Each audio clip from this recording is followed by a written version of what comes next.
მსოფლიო ამბებს წარმოგიდგენთ Global Auto Import-ი. მსოფლიო ამბები თვალგზელებს საქმიან საღამოს და ვიწყებთ გამოცემა Axios-ის მიერ გავრცელებული ინფორმაციით, რომელიც ეყრდნობა ანონიმურ წყაროს. ანონიმური წყარო არის ამერიკელი მაღალჩინოსანი, რომელიც ყვება Axios-თან, რომ 19 მაისს, ანუ ხვალ, დონალდ ტრამპი გეგმავს, რომ მოკეთ ეროვნული უსაფრთხოების საკითხების კრება მოიწვიოს და განიხილოს საკითხი, რომელიც უკავშირდება ირანში სამხედრო მოქმედებების განახლებას.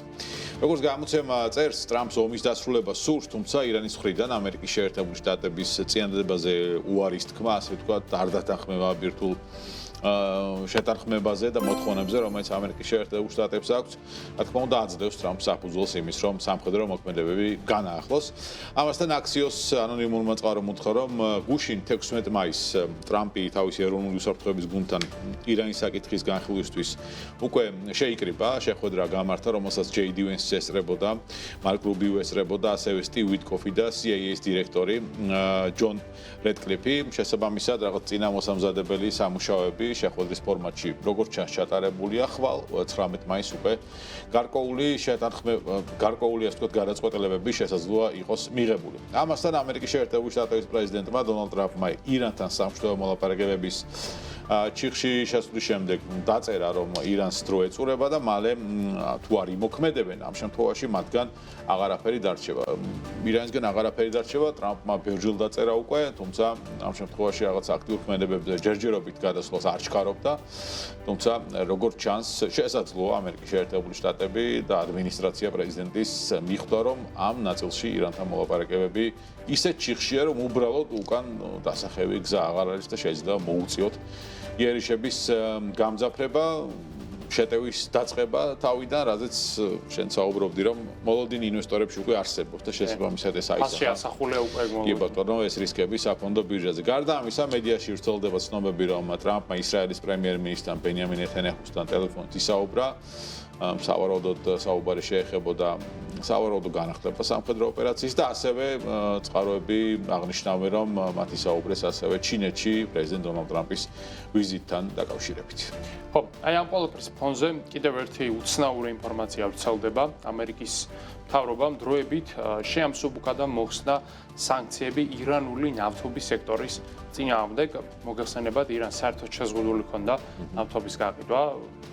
გასასვლელი დიდად არც აქვს მას რეგიონიდან, თავისი არსით ჰორმუზის სრუტეს ამერიკული სამხედრო ბლოკადა აკონტროლებს და დიდი არჩევანი არც ჰქონდა ირანს მოუწევდა ამ სანქციებთან დამორჩილება, მაგრამ როგორც ჩანს, ეს სანქციები დროებით არის შეჩერებული და როგორც ამბობენ, ეს არის მოლაპარაკების ერთ-ერთი ბერკეტი. ამერიკას უნდა ძალიან მარტივად აუხსნას ირანს, რომ თუ არ იქნება საერთო ჯამში შეთანხმება, არც ნავთობის მიწოდება არ აღდგება არასოდეს პოტენციურად, მაგრამ დროებით ქვეყანა მიიღებს საშუალებას იმისა, რომ ნავთობი გაიტანოს ექსპორტზე, ამით გარკვეულწილად ენერგეტიკული კრიზისიც უდნავ შემსუბუქდება და თანაც მთავრობაც მიხვდება, რომ თუ კი ამერიკასთან შეთანხმებას მართლაც მიაღწევენ, ფულიც შემოუვათ ქვეყანაში, რომელიც ახლა ძალიან სჭირდება.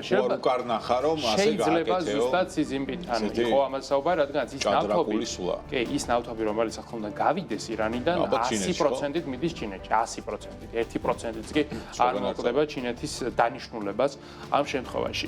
ეს ერთი ძალიან ძლიერი მოლაპარაკების მექანიზმია, მეორე მექანიზმი არის სწორედ ის, რაზედაც ვისაუბრეთ, სამხედრო შეტევები.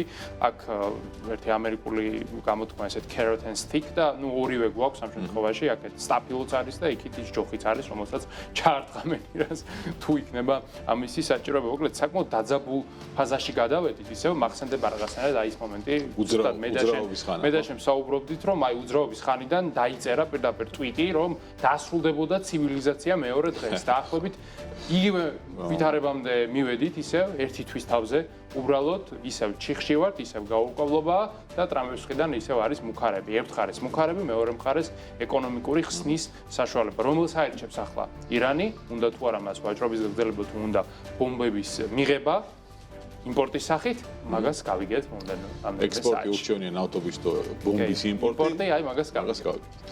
პრეზიდენტი დონალდ ტრამპის კიდევ ერთი გადაწყვეტილება, რომელიც უკავშირდება ორპარტიულ კანონპროექტს და როგორც ჩანს, ამ ორპარტიულ კანონპროექტს მწვანე შუქი აუნთეს, რომელიც რუსული ენერგორესურსების მყიდველი ქვეყნების წინააღმდეგ სანქციების დაწესებას ითვალისწინებს. როგორც ირკვევა, გავლენიანმა რესპუბლიკელმა სენატორმა ლინდსი გრემმა განაცხადა, რომ თეთრი სახლის ლიდერი ინიციატივას დადებითად შეხვდა მოლაპარაკებების და შეხვედრის შემდეგ. კანონპროექტი, რომელიც გრემმა დემოკრატ რიჩარდ ბლუმენტალთან ერთად მოამზადა, ამერიკის შეერთებული შტატების პრეზიდენტს უფლება მოსილებას ანიჭებს 500%-მდე ტარიფები დაუწესოს ქვეყანას ამ ათოინ პროდუქციაზე, თუ ის რუსული ენერგორესურსებით ვაჭრობს, ანუ ყიდულობს რუსულ ენერგორესურსებს. აღსანიშნავია, რომ ეს კანონპროექტი პირდაპირ არის მიმართული ჩინეთის, ინდოეთის, თურქეთის და ბრაზილიის წინააღმდეგ, თუმცა ის პრეზიდენტს აძლევს თავისუფლებას ნებისმიერ სხვა ქვეყანას, ვინც რუსულ ენერგორესურსებს შეიძენს და ისარგებლებს, დაუწესოს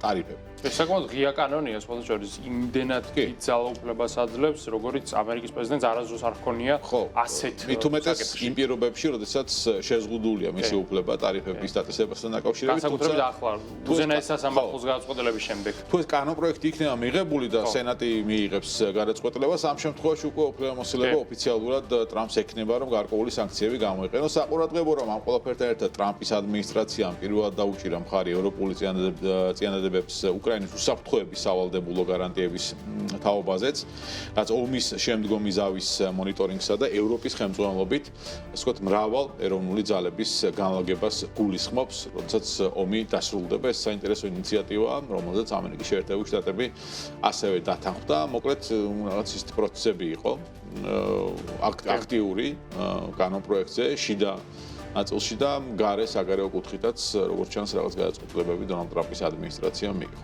ხო, ტრამპის ადმინისტრაციისთვის კიდევ ერთი ძალიან სენსიტიური საკითხი არის განაკვეთები.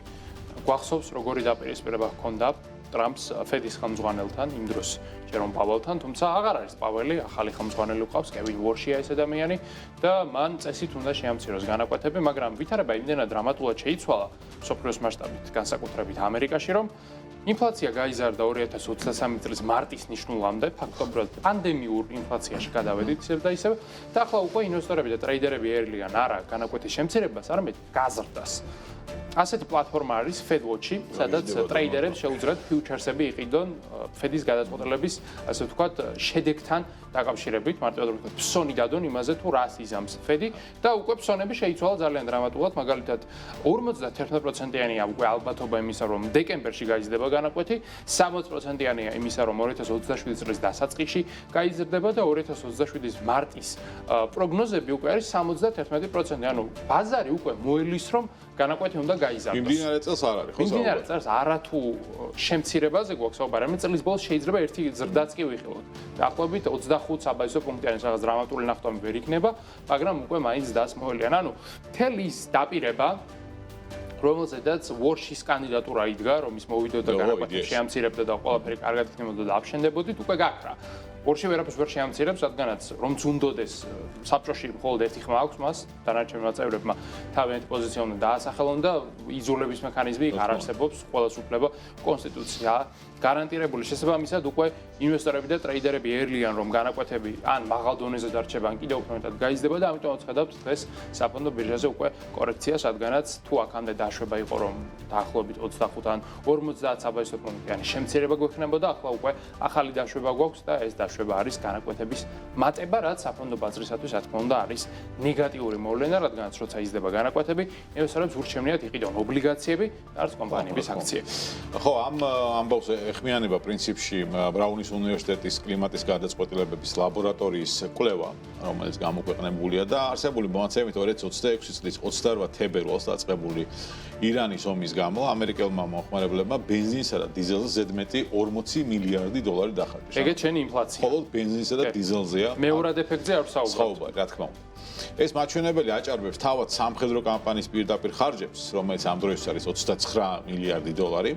უნივერსიტეტის ექსპერტების შეფასებით სამხედრო კონფლიქტმა არა მარტო გლობალურ ეკონომიკაში, არამედ შტატებში ლოკალურადაც გამოიწვია საწვავი სურსათის და სამხმარებლო ფასების მკვეთრი მატება. რა თქმა უნდა, ანალიტიკოსები აღნიშნავენ, რომ ჯამურად დახარჯული ფინანსური რესურსი ნებისმიერი მასშტაბური სახელმწიფო პროგრამის დასაფინანსებლად იქნებოდა საკმარისი, ანუ ეფექტი როგორი აქვს ამ ომს ირანთან, ამ თვალსაჩინოებისთვის რამდენიმე მაგალითი მოიყვანეს ექსპერტებმა. დასახელებული თანხა ამერიკის შეერთებულ შტატებში 10200-ზე მეტი ხიდის მოდერნიზებისთვის ხარჯებს დაფარავდა სრულად. ასევე ეს მოცულობა ქვეყნის საჰაერო მოძრაობის კონტროლის სისტემის სრული განახლებისთვის იქნებოდა საკმარისი და ამ სრულ განახლებას სჭირდება სულ 31.5 მილიარდი დოლარი. ასევე საყურადღებო რომ საწვავის ზედმეტი დანახარჯები ორჯერ აღემატება ელექტრომობილების ფედერალური პროგრამის ბიუჯეტს, რომელიც შემცირებულია და ზოგან გაჩერებული იყო საერთოდ და სასამართლოს გზით აღადგინეს